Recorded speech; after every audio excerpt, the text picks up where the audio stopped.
ஆன்மீகம் சேனல் நேயர்களுக்கு எனது அன்பின் மாலை வணக்கம்.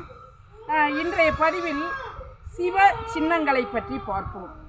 சிவ சின்னங்கள் என்பது முதலில் திருநீர், இரண்டாவது ருத்ராட்சம், மூன்றாவது ஐந்தெழுத்து மந்திரத்தை கூறுதல், நான்காவது வில்வ இலைகளால் இறைவனை பூஜித்தல்.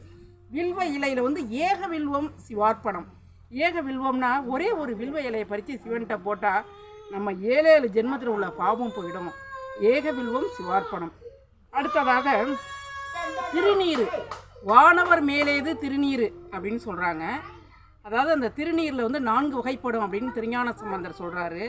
அதில் முதல்ல கல்பம் அப்படின்னா என்ன அப்படின்னு பார்த்தா, காட்டில் உள்ள பசு மாடு, பொதுவாகவே பசு மாடு, பசுவினுடைய சாணம் தரையில் விழாமல் இலையில் அதை தாங்கி அதை சிவாக்கினி அப்படின்னு ஒரு இதில் போட்டு, பாத்திரத்தில் போட்டு, அதில் சிவ மந்திரத்தை சொல்லி அதை எரித்து சாம்பலாக கிடைப்பது தான் திருநீர்.